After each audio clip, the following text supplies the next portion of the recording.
Welcome to the Deep Dive, the show where we take a stack of research articles and expert notes and distill the most powerful, actionable knowledge tailor-made for you. Today, we are doing a massive deep dive into what I think is a truly foundational book, Atomic Habits. Right. We're looking at how these tiny, tiny changes can lead to just monumental results. Yeah, and this is a real masterclass in the practical side of things, the architecture of behavior change. Absolutely. Our mission today is to go way beyond just motivation. We're going to unpack the core philosophy, how your identity and your systems actually matter more than your goals. And then we're going to break down the 4 laws of behavior change, make them really simple, really applicable steps for building good habits. And just as importantly, for dismantling the bad ones. What's so compelling about this whole approach is where it comes from.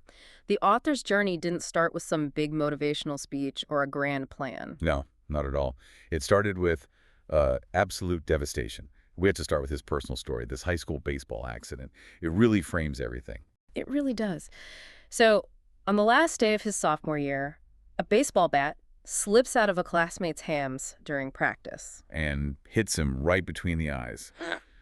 The list of injuries is it's brutal. A crushed nose, bent into a U shape, multiple skull fractures, 2 shattered eye sockets. And his brain swelled so much it slammed against the inside of his skull. It's terrifying. He was unconscious when the ambulance got there. Then he has a grand mal seizure.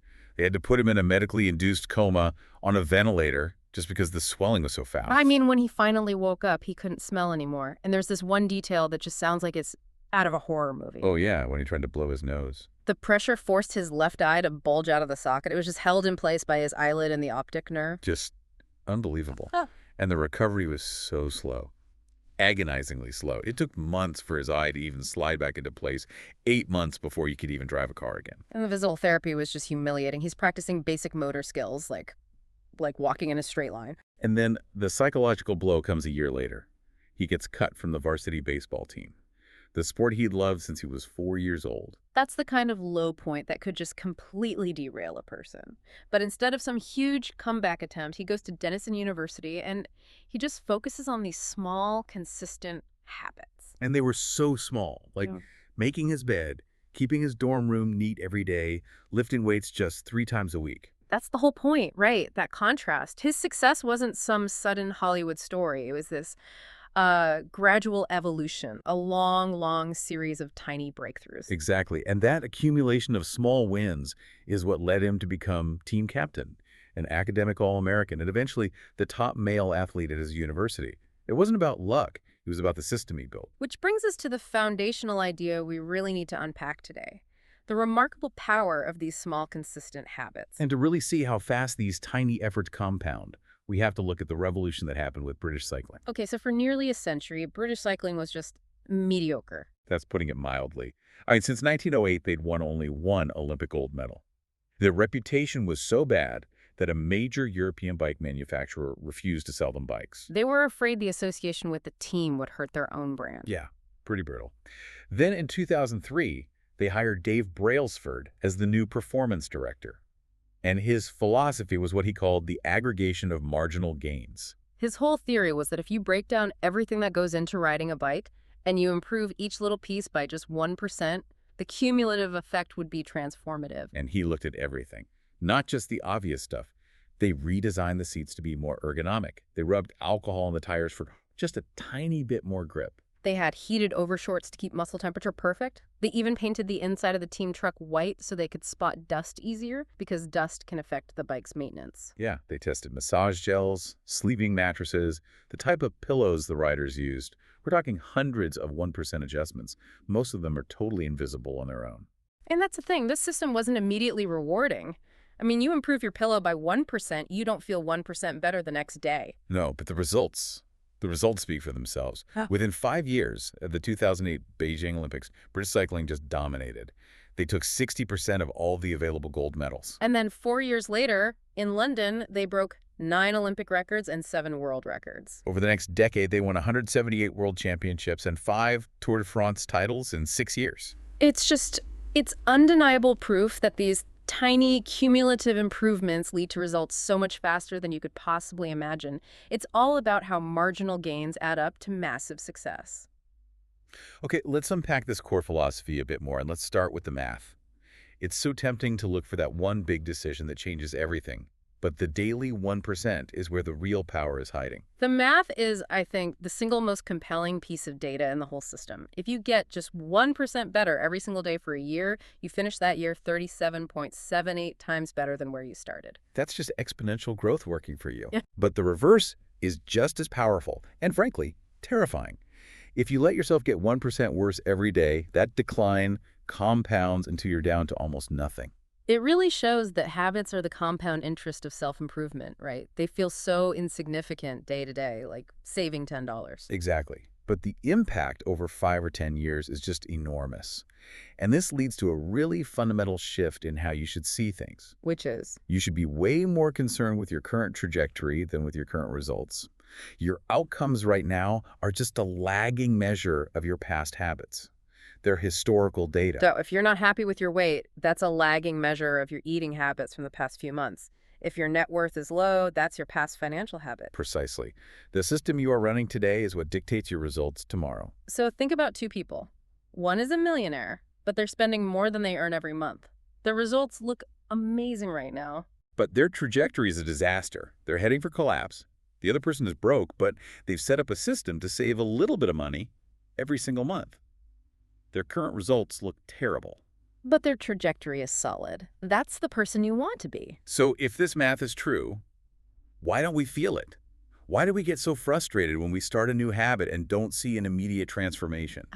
That's the big one. That's the plateau of latent potential. And it's why most of us quit way too soon. We expect progress to be linear, Put in 10 days of work, get 10 units of results. But that's not how it works. In reality, progress is a curve, and the results are often delayed. You put in the work day after day, week after week, and you see nothing. It feels like you're going nowhere. You stop. You think the effort was wasted. That period is often called the valley of disappointment.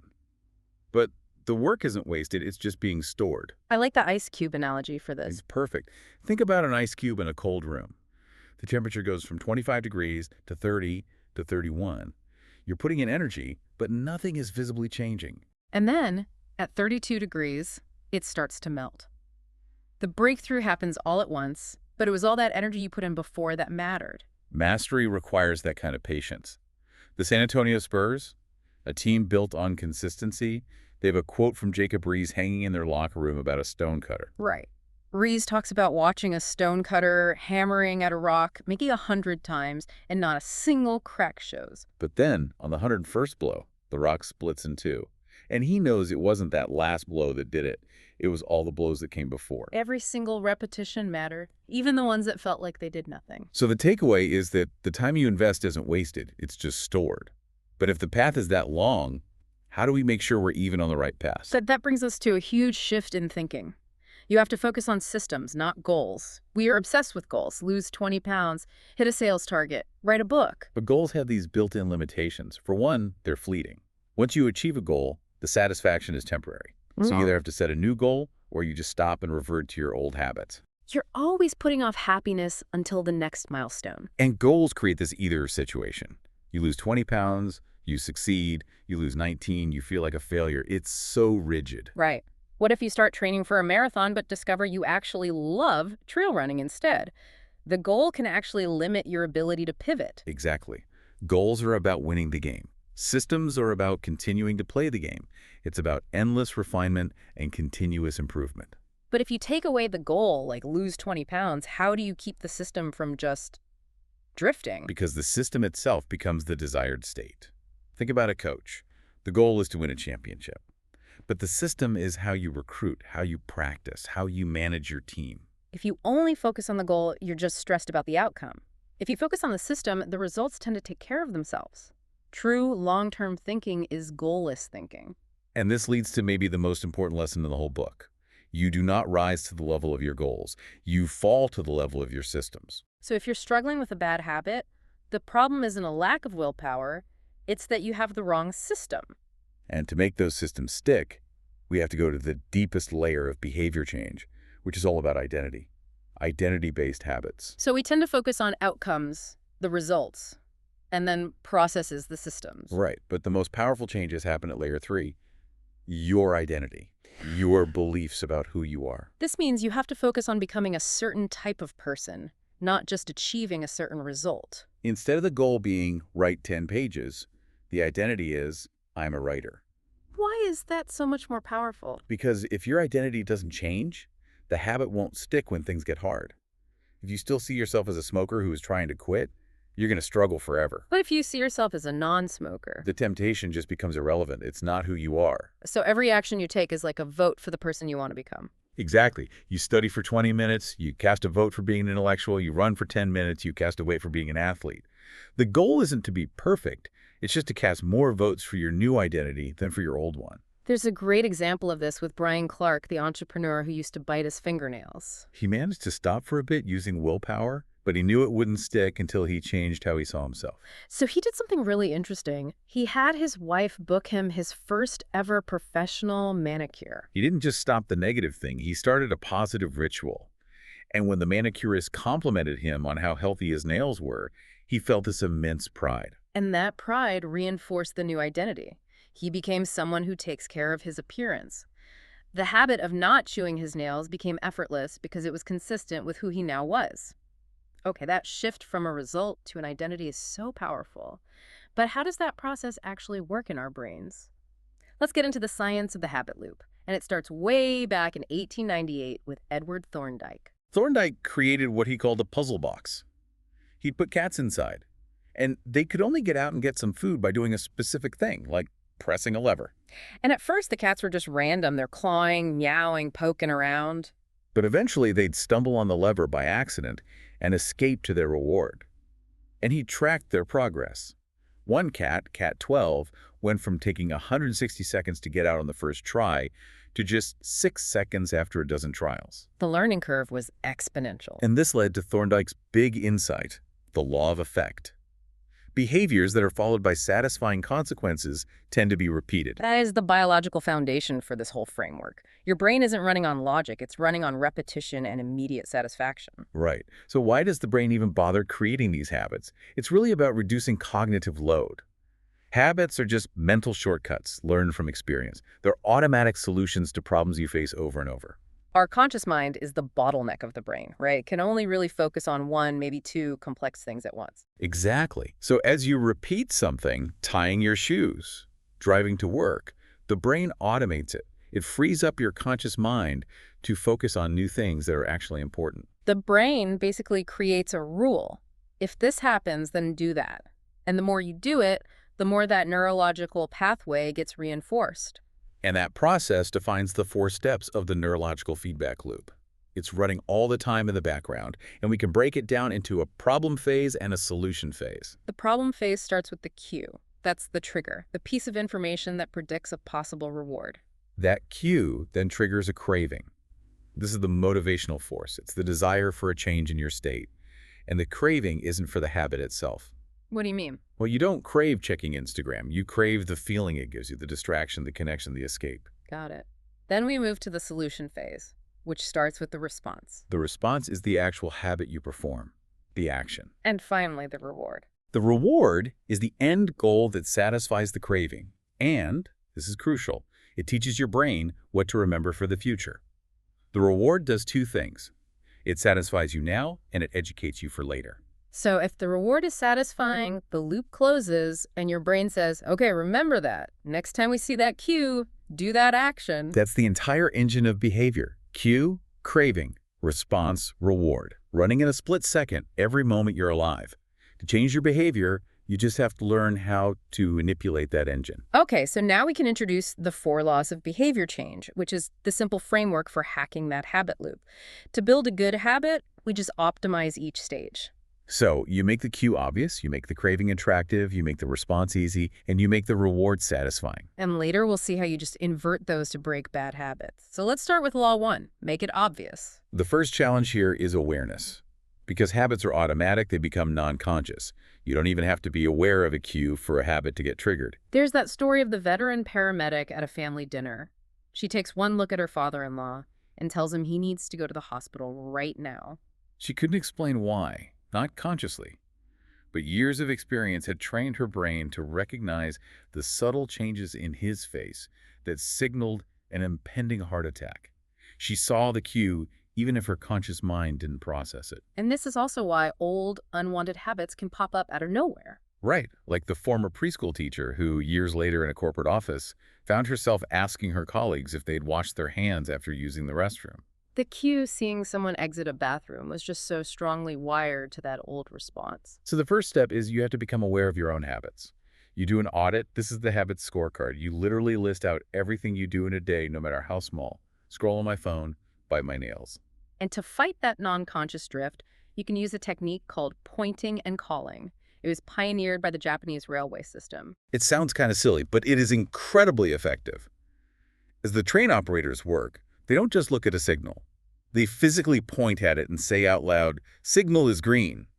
They point at the speedometer and call out the speed. So by using their eyes, hands, mouth, and ears, they're forcing the action from the non-conscious level up to the conscious level. And it works. It reduces errors by up to 85% and accidents by 30%. So if I'm trying to stop mindlessly checking Twitter, I should literally point at my phone and say, I am now choosing to open Twitter and scroll. Precisely. It gives you that split-second window of awareness where you can interrupt the automated sequence. Okay, so once you're aware, you need to establish a clear trigger for the new habit. This is the implementation intention. The formula is very specific. I will perform behavior at time and location. You give your habit a time and a place to live in the world. The data on this is wild. A study on exercise found that the groups that just used motivation only exercised about 35% of the time. But the group that used an implementation intention, saying exactly when and where they would exercise, their success rate jumped to 91%. Just by defining the cue. That's incredible. Then, to build on momentum you already have, you use habit stacking. You link a new habit to a current established habit. The formula is, after current habit, I will to habit. So you're basically hijacking something called the Diderot effect. Right. The Diderot effect is this trap where buying one new thing creates a spiral of consumption. The philosopher Diderot got a new scarlet robe, and suddenly all his old furniture looked shabby. So he had to buy new furniture to match the robe. One purchase led to a chain reaction. Habit stacking is that in reverse. You use that chain reaction for productive purposes. The old habit, like pouring your morning coffee, becomes the automatic trigger for the new habit, like meditating for 1 minute. And the final piece of making it obvious is to design the environment. The environment is this invisible hand that shapes so much of our behavior. Yeah, we're just drawn to the most obvious option. In the Massachusetts General Hospital cafeteria, they didn't try to educate anyone. They just changed the choice architecture. They moved the bottled water to the prominent refrigerators right by the cash registers where the soda used to be. And soda sales dropped by almost 12%, while water sales jumped by nearly 26%. They made the healthy choice, the easy, obvious choice. So for you at home, this means visual cues are everything. You want to eat more apples. Don't hide them in the fridge. Put them in a bowl right on the kitchen counter. And if you work from home, it means creating specific activity zones. This desk is only for writing. This chair is only for reading. You make the cue for the desired habit totally dependent on the context. All right, law number 2 is about the craving. Make it attractive. To build up that motivational force, we have to understand how our brain anticipates rewards. And we have to talk about something called supernormal stimuli. Our brains evolved to crave salt, sugar, and fat because, for most of human history, those things were scarce. It was a survival mechanism. But modern food science exploits that. They create these hyper-palatable foods with the bliss point of salt, sugar, and fat, or dynamic contrast, like the crunch of a cookie with a smooth cream filling. These things are more attractive to our ancient brains than anything found in nature. And the chemical driver behind this is dopamine. But the science here is a little counterintuitive. It is. We used to think dopamine was about the pleasure of the reward itself, the liking. But it's actually released in anticipation of the reward. It's about the wanting. So we're not chasing the actual cookie, we're chasing the feeling of expecting to eat the cookie. Exactly. The anticipation is the fuel that drives the habit loop. In studies, mice would press a lever hundreds of times an hour just for hit of dopamine for the anticipation of a reward. The craving is the real engine. So if anticipation is the fuel, how do we use that for good habits? That's temptation bundling. This is where you link an action you need to do with an action you want to do. It uses what's called Premack's principle. A more probable behavior will reinforce a less probable one. So things you want to do will reinforce things you need to do. The classic example is Ronan Byrne. an engineering student who needed to exercise but wanted to watch Netflix. He actually hacked his stationary bike, so Netflix would only play if he was cycling at a certain speed. He bundled the want with the need. That's brilliant. And businesses do this constantly. ABC's TGIT campaign, they didn't just advertise their shows, they bundled watching TV with things people already wanted. Relaxing, drinking wine, eating popcorn. Thursday night became this cue for immediate pleasure. The second huge driver of attraction is harnessing social influence. We are tribal creatures. We imitate the people around us. We imitate three main groups. First, the close our friends and family. A 32-year study found that if your friend became obese, your own chances of becoming obese increased by 57%. We just absorbed the habits of our inner circle. Second, the many, the tribe, the social norm. The Asch conformity experiments showed this perfectly. People would look at two lines, one obviously shorter than the other. But if they were in a room full of actors who all said the wrong answer, 75% of the subjects would agree with the group's incorrect answer, at least once. They would doubt their own eyes to fit in. The reward of being accepted by the tribe is often more powerful than the reward of being right. So the action step is to join a culture where your desired behavior is the normal behavior. If you want to get fit, join a group where everyone is excited about exercise. It makes the habit attractive because it earns you belonging. And third, we imitate the powerful people with status. We copy the strategies of successful people because we crave the respect and approval that they have. Finally, we can make habits attractive internally with mindset shifts and motivation rituals. Just reframing the language you use can change the craving. Instead of saying, I have to wake up early to work out, you say, I get to wake up early to build endurance. It's a subtle shift, but it reframes the activity from an obligation into an opportunity. It changes the emotional tone. There's that story of the man in the wheelchair who said, I'm not confined to my wheelchair. I am liberated by it. Both are true, but the perspective changes everything. You can also use rituals. The boxer Ed Lattimore would put on his headphones before writing. Even with no music playing, it cued his brain that it was time to focus. He conditioned the craving for focus to be associated with that ritual. Okay, law number 3 is all about the response. Make it easy. And this is where we have to get out of our own heads. We have to stop just planning and start doing. Yes, the book makes a huge distinction between motion and action. Motion is planning, strategizing, reading. It feels productive, but it doesn't actually produce a result. Action does. And the most effective form of learning isn't planning, it's practice, it's repetition. There was a great study in a photography class. The professor split the class into two groups. The quantity group would be graded solely on the number of photos they submitted. The quality group just had to submit one single perfect photo. At the end of the semester, all the best photos came from the quantity group because they were out there taking hundreds of pictures, making mistakes, experimenting, learning from feedback. The quality group just sat around theorizing about what makes a perfect photo and ended up with very little to show for it. That repetition literally changes your brain, like the London taxi drivers who have to memorize thousands of streets for the knowledge test. Their brains are physically different. They have a significantly larger hippocampus, the part of the brain involved in spatial memory. Practice is what causes the change. And the goal here is to reduce friction until the habit follows the law of least effort. This is a fundamental law of human nature. It is. We are wired to conserve energy. We will always gravitate toward the option that requires the least amount of work. There's a fascinating historical example of this with the spread of agriculture. It spread 2 to 3 times faster going east to west across Eurasia than it did north to south in the Americas. Because the climate is similar along lines of latitude. It was less effort to adapt the crops. The path of least resistance literally shaped the course of civilizations. So if an action requires even one extra step, our brain will often just shut it down to save energy. We have to make the good habit the default path. That's why successful companies focus on addition by subtraction. They remove steps.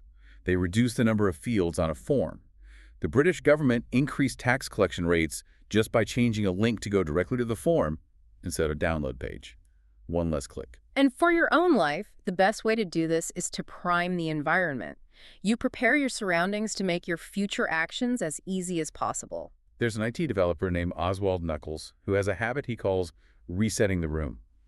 When he's done watching TV, He puts the remote away and folds the blanket. He's not cleaning up the past action. He's preparing for the next action. So the next time he enters the room, it's ready. Exactly. You lay out your workout clothes the night before, you chop your vegetables for dinner in the morning, you reduce the friction for your future self to zero. And the most powerful application of making it easy is the 2-minute rule. The rule is, when you start a new habit, it should take less than 2 minutes to do. You scale down your big goals into these tiny gateway habits. Read a book becomes read one page. Do a 30-minute yoga session becomes take out my yoga mat. Go for a 3-mile run becomes put on my running shoes. The point isn't the 2 minutes of activity. The point is mastering the art of showing up. The choreographer Twyla Tharp talks about her ritual. She gets up, puts on her workout clothes, goes outside, and hails a cab to the gym. The habit isn't the workout. The habit is hailing the cab. Once that mindless 2-minute step is done, the rest just follows. We heard from a reader who lost over 100 pounds using this. He committed to going to the gym every day, but he told himself he wasn't allowed to stay for more than 5 minutes. He was just mastering the art of showing up, and after a few weeks, he just naturally started staying longer. It's better to do less than you hoped than to do nothing at all. All right, we've come to the final piece of building a good habit. We've made it obvious, attractive, and easy. But now we have to close the loop with law number 4.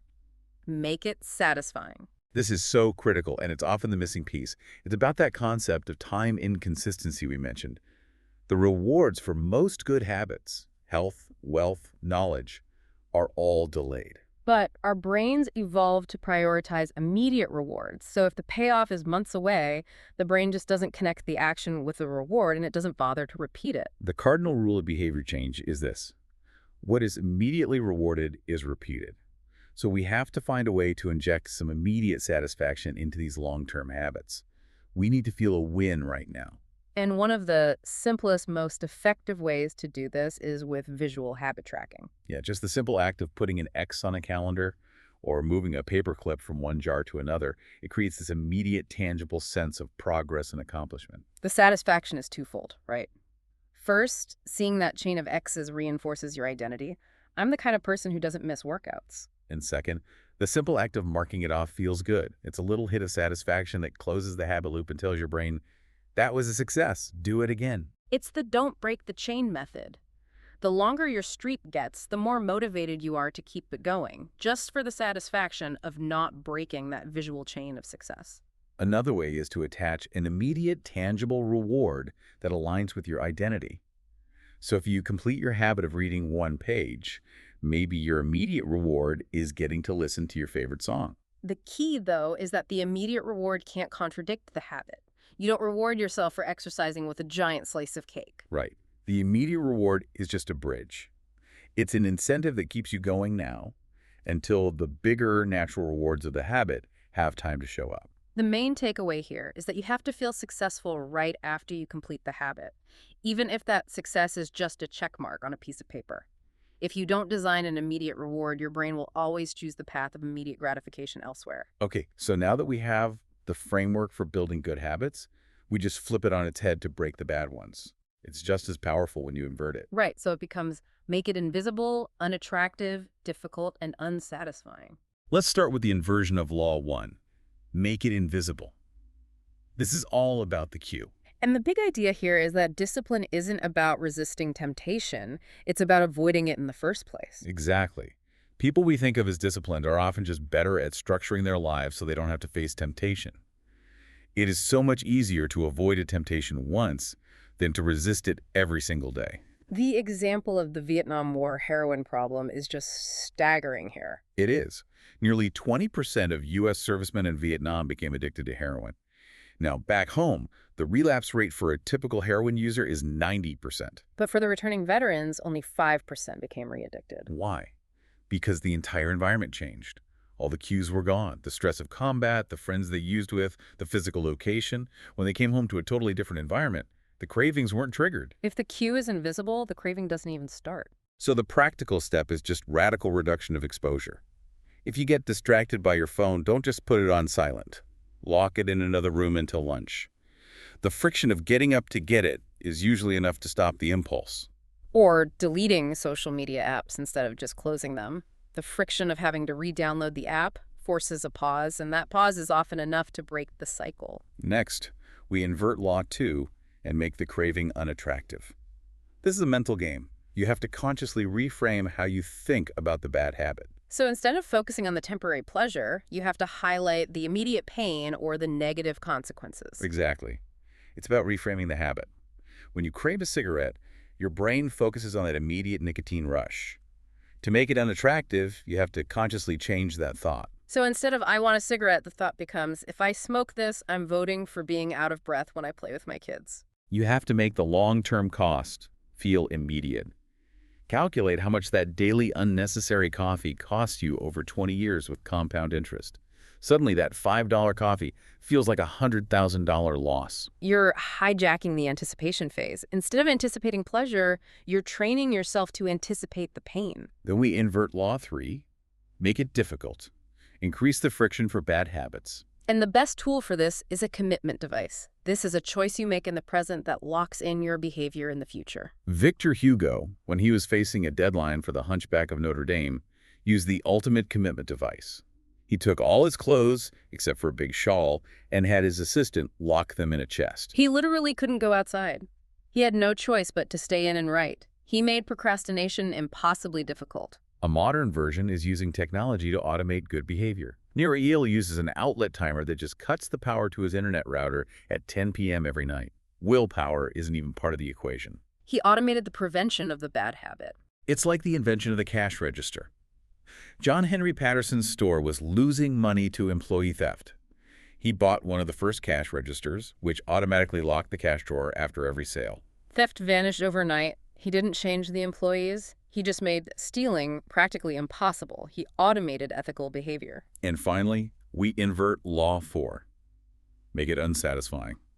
Since what's immediately rewarded is repeated, we have to make sure that what is immediately punished is avoided. The problem with bad habits is the consequence is delayed. The pleasure is now, so we have to introduce an immediate cost. The most direct way to do this is to create a habit contract. It's a written agreement where you state your commitment and the immediate punishment for failing, and you get accountability partners to sign it. Brian Harris did this to lose weight. He had a contract with his wife and his trainer. If he missed logging his food, he had to pay the money.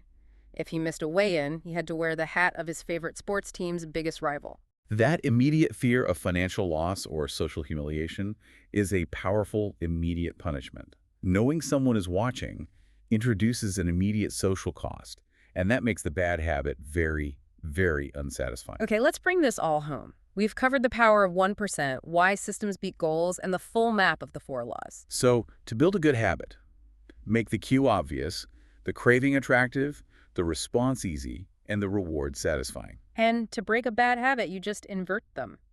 Make the cue invisible, the craving unattractive, the response difficult, and the reward unsatisfying. But for long-term motivation, after the novelty is gone, you have to follow what's called the Goldilocks rule. Which is that we're most motivated when we're working on tasks that are right on the edge of our current abilities. The Goldilocks zone. If a task is too easy, you get bored. If it's too hard, you fail and you get discouraged. The sweet spot is a task that's about 4% beyond what you can currently do. It's challenging enough to be engaging, but not so hard that it's impossible. And this is so important because the greatest threat to your long-term success is not failure, it's boredom. Exactly. As habits become automatic, they become less interesting. And this is the difference between amateurs and professionals. Professionals stick to the schedule even when the work is tedious and boring. You have to learn to fall in love with the boredom of doing the work. So as you move forward from this, we have 2 final, really actionable takeaways for you. First, go back to identity. Focus on casting those small votes every day for the person you want to become. Just 1 minute of study, 1 push-up, 1 page read. You're focusing on becoming that type of person. So if you miss a day, it's not a catastrophe. You just tell yourself, that was an aberration, not my identity, and you get right back on track. And second, find the right game for you. Specialization. Ask yourself, what feels like fun to me, but looks like work to other people? If you can't win by being better, win by being different. Like Scott Adams, the creator of Dilbert, he said he wasn't the funniest person and he wasn't the best artist. But he was pretty funny, and he's a pretty good artist, and he had years of experience in the corporate world. The combination of those 3 average skills made him completely unique. He created a game where he had no competition. When you combine your skills, you change the rules of success to favor your own unique strengths. You make the law of least effort work for you. And a final provocative thought for you to take away, Hmm. building on all this. The philosopher Friedrich Nietzsche wrote, "He who has a why to live for can bear almost anyhow." Desire is crucial. But I'd argue that being curious is often better than being smart, Why is that? because curiosity leads to action. And action is the only thing that creates the evidence. Those small wins, those daily votes that you need to build and reinforce your new identity. Find the process you're curious enough to stick with, even when it gets boring. That's the real secret.